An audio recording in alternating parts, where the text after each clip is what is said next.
नमस्कार, स्वागत है आपका। आप देख रहे हैं आज तक, आपके साथ मैं हूं मलिका मल्होत्रा। दिल्ली एनसीआर में मौसम सुहाना हो गया है। आसमान में काले घने बादल छा गए, दोपहर में ही अंधेरा छा गया। तेज हवा के साथ झमाझम बारिश होने लगी है। बादल और बारिश के कारण तापमान भी नीचे आना शुरू हो गया है। मौसम विभाग के मुताबिक सोमवार को भी हल्की बारिश होगी। तो ये तस्वीरें भी आपको दिखा रहे हैं। दिल्ली एनसीआर में मूसलाधार बारिश हो रही है, जिसकी वजह से मौसम सुहाना हो गया है। काले बादलों से दिन में ही अंधेरा छा गया।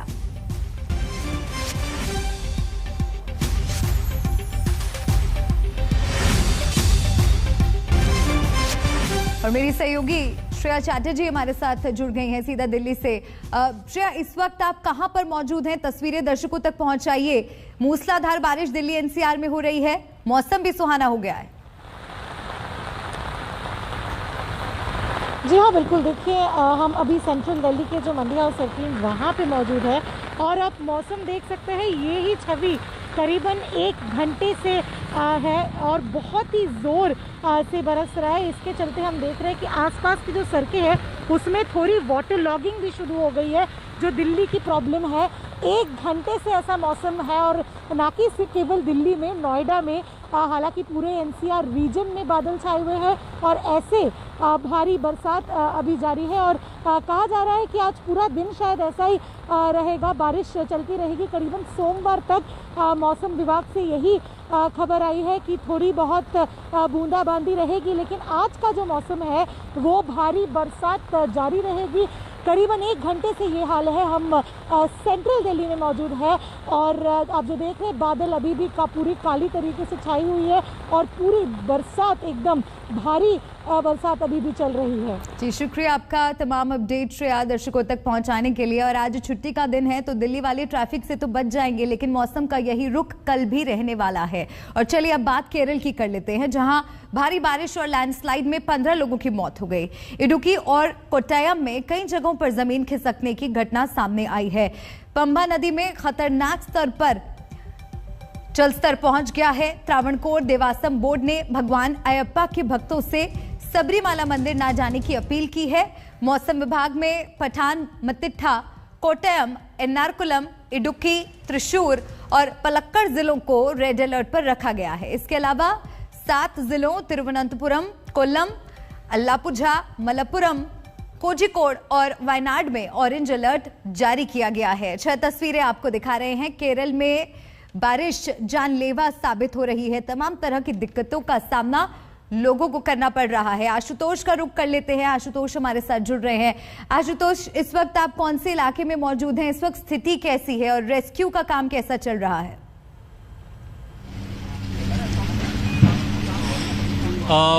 हम इस समय इडुक्की जिले में है। 2 जिले जो सबसे ज्यादा प्रभावित थे, वो उनमें से एक था कोट्टयम और दूसरा इडुक्की। और इडुक्की की तस्वीर अगर मैं दिखाऊंगा, ये देख करके दरअसल दिल दहलाने वाली है। पीछे पूरा जो मलबा है, कोई छोटा मोटा हिस्सा नहीं है। पहाड़ से सब कुछ मानिए जैसे धराशायी हो गया हो। शुक्रवार शाम से बरसात शुरू हुई और शनिवार को सुबह सब कुछ सेकंडों में ये पूरा मलबा नीचे आ गया। अकेले 6 लोगों के शव यहीं से बरामद हुए हैं। SDRF, police, quick response team, इन सब की ओर से बड़ा रेस्क्यू ऑपरेशन चलाया जा रहा है। ये ऑटो रिक्शा देख पा रहे हैं, ये यहाँ से निकला है। पीछे पहाड़ का जो हिस्सा है, वहां पर कई लोगों के घर थे। ये ऊपर जाने वाला पूरा रास्ता था। तो आप समझ सकती हैं कि जब इस तरह मलबा आएगा तो आखिर जो कोई भी यहाँ होगा वो किस हाल में होगा। सब कुछ मलबे के नीचे, जान माल, दुकान मकान सब कुछ आ गए। और इतना ही नहीं, ये मौसम की जो लुका छिपी है वो बहुत परेशान कर रही है, क्योंकि रुक रुक के अगर बरसात होती रहेगी तो ऊपर मलबा कच्चा है, वहां से पहाड़ और भी दरकेंगे। और नीचे की तस्वीर दिखाएं, बड़ी संख्या में जेसीबी मशीनें लगाई गई हैं। प्राथमिकता ये है कि कई लोग अभी भी लापता हैं। उन लापता लोगों के बारे में जानकारी मिल सके और अगर कोई मलबे में दबा हो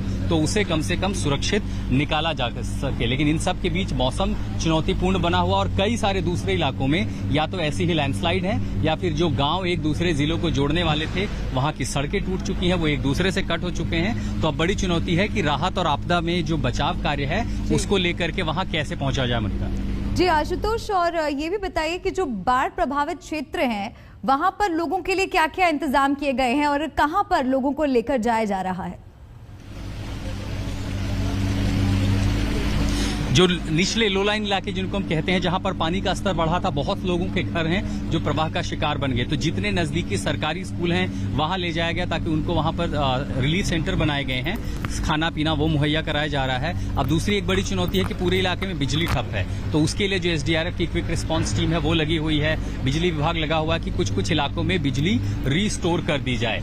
ज्यादातर जो इलाके थे उनको सुरक्षित जगहों पर ले जाया गया है, लेकिन अभी जैसे हम जहां पर खड़े हैं, आसपास ये जो पूरा इलाका है ये अभी भी खतरे में है। बरसात और तेज हुई है, मलबा पूरा नीचे आ चुका है, न जाने कितने घर और भी चपेट में आ सकते हैं। तो बड़ी चुनौती ये भी है कि जो प्रशासन के आप देख पा रहे हैं, आईजी से लेकर के एसपी, डीएम, जो भी बड़े अधिकारी वो खुद आए हैं और कोशिश ये की जा रही है कि जो लोग अभी भी इन इलाकों में हैं जहां फिर से घटना अगर बढ़ती है तो जानमाल का नुकसान ना हो, उनसे अपील भी की जा रही है कि साथ में वो खाली करके चले जाएं। ज्यादातर लोग यहां से निकाले जा चुके हैं, लेकिन अभी भी बड़ी संख्या में लोग हैं और वो इस वजह से भी कि अगर नदी के दूसरी तरफ आप देखें कितनी बड़ी संख्या में लोग वहां भी बैठे हैं। यकीन नहीं होता ये देख करके कि नदी का पानी 40-50 फीट ऊपर तक चला जाएगा। नदी के दूसरे पार आप अगर देख पा रहे हो तस्वीरों में कि ये जो पेड़ पौधे हैं सब कुछ यहीं से नहीं आए हैं, ये पीछे कई किलोमीटर पीछे से आए हैं। और अगर इतने बड़े दरख्त आते हैं तो आप समझ सकते हैं कि पानी का प्रवाह कितना होगा, कितनी शक्ति रही होगी उसमें। और इसलिए ये रेस्क्यू ऑपरेशन अपने आप में बेहद अहम और मुश्किल भी हो जाता है। एक एक करके इन जड़ों को निकालना, पेड़ पौधे हैं, न जाने लोग भी हैं, तो कोशिश ये भी है कि अगर कोई दबा हुआ है तो उसे समय रहते निकाला जा सके। लेकिन सबसे बड़ी चुनौती मैं जो कह रहा हूं, यहाँ मौसम बन रहा है, जैसे बारिश तेज होती है मलबा फिर नीचे गिरने का डर होता है और साथ ही नदी में जल स्तर न बढ़ जाए। इन सब चुनौतियों के बीच तमाम एजेंसियां यहाँ जान माल बचाने की पूरी जद्दोजहद में लगी हुई है। बिल्कुल आशुतोष, और जो तस्वीरें आप दिखा रहे हैं उनको देखकर समझना मुश्किल नहीं है कि रेस्क्यू ऑपरेशन में तमाम तरह की दिक्कतें आ रही होंगी। बाढ़ और बारिश से इतनी बड़ी मुसीबत केरल में आ गई है, आगे मौसम विभाग की प्रेडिक्शन क्या कहती है? क्या मुश्किल कम होगी या बढ़ेगी? जो रेड अलर्ट था वो लगभग अब खत्म हो चुका है, लेकिन ऑरेंज अलर्ट कई जिलों में है, जिसमें इडुक्की भी है और साथ ही कोट्टयम है और आसपास के दूसरे जिले हैं। इसमें बरसात हो सकती है, यानी ज्यादा से गंभीर जो तेज बारिश है उसकी संभावना जताई गई है। लेकिन अब ये स्थिति ये नहीं हो सकती कि जो नदी है उसका पानी फिर से पिछले स्तर तक बढ़ जाए। तो यहाँ तो राहत है, लेकिन जो पहाड़ी इलाके हैं जैसे पश्चिमी घाट, खासकर ऐसी तस्वीरें जहाँ आपको देखने को मिलती है, अगर यहाँ बरसात तेज होती है तब राहत और बचाव कार्य मुश्किल हो जाएगा, क्योंकि मलबा नीचे आने लगेगा, पानी के साथ दरख्त नीचे गिरने लगेंगे और आगे जो घर हैं, लोग बसे हुए हैं, आबादी है, उन पर फिर खतरा हो सकता है। तो अब उस तरह के अलर्ट की स्थिति तो नहीं है, लेकिन हाँ अभी भी जिस तरह का ऑरेंज अलर्ट है और जिस तरह का येलो अलर्ट कुछ इलाकों में है, वहां राहत बचाव कार्य के साथ ये भी कोशिश की जा रही है कि समय रहते लोगों को चेतावनी दी जा सके, वहां से इवैक्यूएशन हो सके। और इतना ही नहीं, आसपास के जितने स्कूल हैं, सरकारी स्कूल हैं, प्राइवेट स्कूल हैं, चर्च हैं, बड़ी संख्या में जो स्थानीय लोग हैं, एनजीओ हैं, वो सब मिलकर के सामने आए हैं कि जो भी जरूरतमंद लोग हैं प्रभावित इलाकों में, उन तक मदद पहुंच सकते हैं, उन तक खाना पहुंच सके और जल्दी से जल्दी बिजली की व्यवस्था यहाँ पर रिस्टोर हो सके। शुक्रिया आशुतोष, तमाम अपडेट दर्शकों तक पहुंचाने के लिए। तो केरल में जो लोग इस वक्त मौजूद हैं उन्हें बेहद सतर्क और सजग रहने की जरूरत है। और चलिए आगे बढ़ते हैं और अब बात कर लेते हैं मिशन यूपी की, जहां चुनाव से पहले अपने अपने दाव चले जा रहे हैं। आज समाजवादी पार्टी के अध्यक्ष अखिलेश यादव ने योगी सरकार पर हमला किया और कहा यूपी को योगी नहीं योग्य सरकार चाहिए। जो आज बिजली उत्तर प्रदेश में भी चल रही है, घरों तक पहुंच रही है, वो भी समाजवादी पार्टी की देन है कि जिसने जनरेशन से लेकर के ट्रांसमिशन और डिस्ट्रीब्यूशन में अच्छा काम किया था। ये सरकार बताए कि ट्रांसमिशन में कितना काम किया है, और जो अकेले में प्रैक्टिस करते हैं कि 3x660 super critical thermal plant, वो करना छोड़ें। जो समाजवादी सरकार में प्लांट बने थे, अगर वो आज बनकर के तैयार हो गए होते तो शायद उत्तर प्रदेश में 17 रुपए पर यूनिट बिजली नहीं खरीदनी पड़ती। कि मुख्यमंत्री होकर के किसी को झूठ नहीं बोलना चाहिए, और उत्तर प्रदेश को योग्य सरकार चाहिए, योगी सरकार नहीं चाहिए। उत्तर प्रदेश को योग्य सरकार चाहिए। ये मिलावट वाले लोग हैं, धोखा देने वाले लोग हैं, झूठ बोलने वाले लोग हैं, धुआं उड़ाने वाले लोग हैं, इनसे क्या उम्मीद करोगे आप? और जो किसान अपनी मांग करे तो उस पर टायर चढ़ा देंगे कि आज उत्तर प्रदेश में नौजवान बेरोजगार हैं। नौजवान को नौकरी कब मिलेगी, रोजगार कब मिलेंगे? महंगाई को लेकर के ये दावा किया गया था कि सत्ता में आते ही महंगाई को रोकने का और नियंत्रण करने का काम किया जाएगा। लेकिन जब आज हम महंगाई को देख रहे हैं, सुबह की चाय से लेकर के और शाम के खाने तक का अगर हिसाब किताब लगाएंगे और जितनी भी चीजें आसपास दिखाई दे रही हैं, आज उनकी कीमतें बढ़ गई हैं। महंगाई बड़े पैमाने पर बढ़ी है। उत्तर प्रदेश में जैसे जैसे चुनाव की तारीख नजदीक आ रही है, तमाम पार्टियां अपने अपने दांव खेल रही हैं। गांधी परिवार पर बीजेपी के हमलों की भी बौछार जारी है। एक कार्यक्रम में यूपी के सीएम योगी आदित्यनाथ ने कहा कि पिछली सरकारों में एक ही परिवार का विकास होता था, लेकिन मोदी राज में सबका साथ सबका विकास हो रहा है। पिछली सरकार की फितरत ही दंगों में थी। वे दंगाइयों को प्रश्रय देती थी।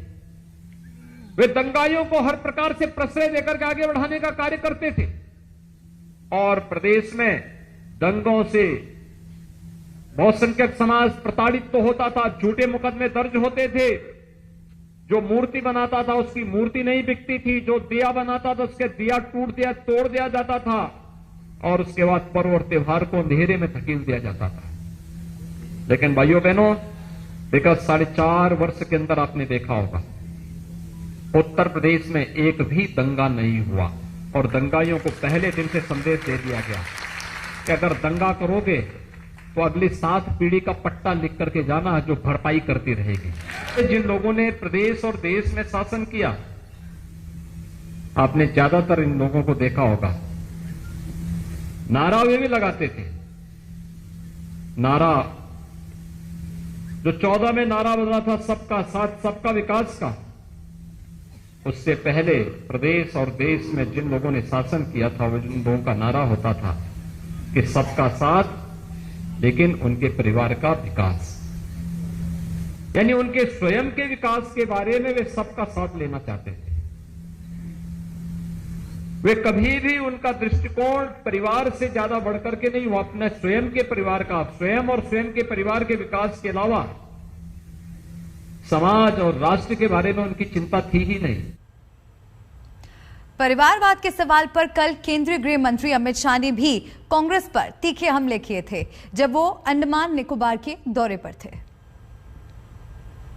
नेताजी को, उनके जीवन को जब भी देखते हैं तो हमें हमेशा महसूस होता है कि नेताजी के साथ अन्याय हुआ। आजादी के आंदोलन के इतिहास का एक तेजस्वी तारा, ध्रुव तारा, आज जब बच्चे इतिहास पढ़ते हैं और उसको देखते हैं तो मुझे लगता है जितना महत्व नेताजी को मिलना चाहिए उतना महत्व शायद नेताजी को नहीं मिला। सालों तक देश के अंदर आजादी के कई जाने माने नेताओं को, उनके योगदान को छोटा करने का भी प्रयास किया गया, मगर अब समय आ गया है कि सभी को इतिहास में उचित स्थान मिलना चाहिए। तीन द्वीपों का पुनः नामकरण किया गया, स्वराज द्वीप, शहीद द्वीप और नेताजी द्वीप, सुभाष चंद्र बोस द्वीप। कभी इन लोगों को विचार ही नहीं आया, कभी विचार नहीं। गांधी नेहरू, गांधी नेहरू, गांधी नेहरू, गांधी नेहरू, महात्मा गांधी नहीं भैया, आप गलत मत समझे, उनका भी नाम तो नहीं बोलते। ये दो परिवार के अलावा किसी का विचार ही नहीं आया। चलिए आगे बढ़ते हैं। कश्मीर में आतंकी हमले का गुस्सा T20 वर्ल्ड कप में भारत और पाकिस्तान वाले मैच पर भी भड़का है। पंजाब के मंत्री और पूर्व हॉकी कप्तान प्रगट सिंह और आतंकी हमले के पीड़ित ने पाकिस्तान के साथ किसी भी तरह के रिश्ते का विरोध किया है। उसको रोक देना चाहिए। ऐसा धांधली हो रहा है तो आदमी जिएगा, सब तो मरिए जाएगा। बिहारियों को मार रहा है। मैं जो बात कहना चाहता हूँ, मैं खेल भावना की वो समझता हूँ। उसके कुछ हालात होते हैं, जब ऐसे हालात होंगे कि हमारी एक तरफ तो नौजवानों की शहादत हुई है और दूसरी तरफ हम खेलने जाएं, इसको क्लब नहीं किया जा सकता। ऐसा माहौल बनाना पड़ेगा कि हाँ भाई हमें एक दूसरे की सपोर्ट करनी है। अगर हम इधर को चले जाएंगे तो मैं फिर वही दोहराता हूँ, इतने पैसे जितने पैसे हम हथियारों पे लगाते हैं, जहाँ वो हथियारों पे लगाते हैं हम बच्चों की भलाई के लिए, एजुकेशन के लिए, रिसर्च के लिए, उनको आगे बढ़ने में लगाएं तो मेरा ख्याल है हमारा देश और खुशहाल होगा।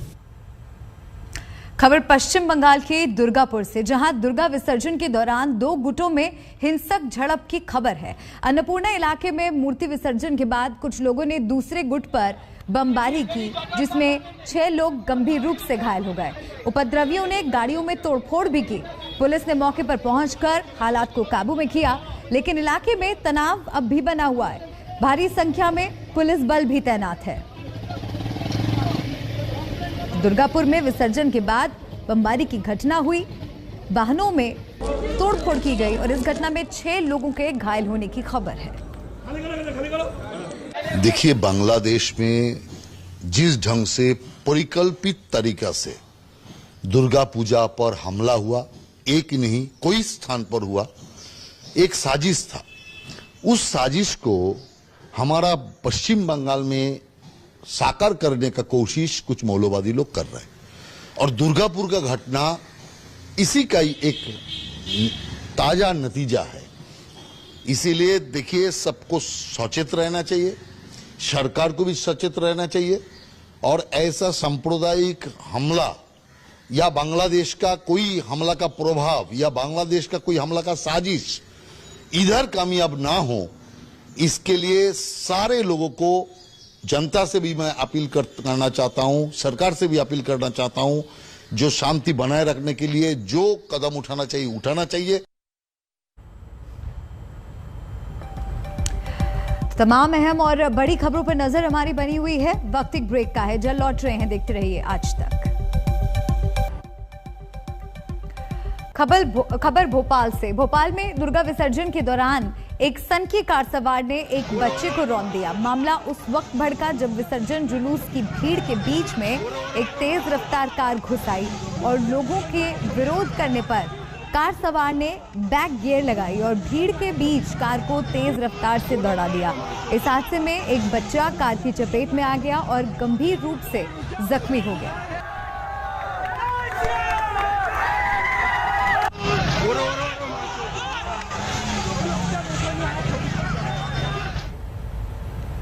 यहाँ पर रुक रहे एक ब्रेक के लिए। ब्रेक के उस पार कुछ और अहम खबरें जल्द लौट रहे हैं, देखते रहिए आज तक।